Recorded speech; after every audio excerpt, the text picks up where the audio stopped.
పద్దెంది పడిమెట్ల పైకెక్కి గుడికేగు భక్తులకు ఎదురొచ్చే బంగారు స్వామి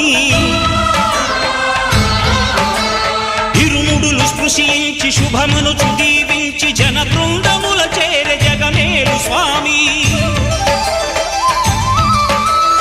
తన భక్తులొనరిల్చు తప్పులకు తడబడి ఒక పక్క ఒరిగెన ఓంకారమూర్తి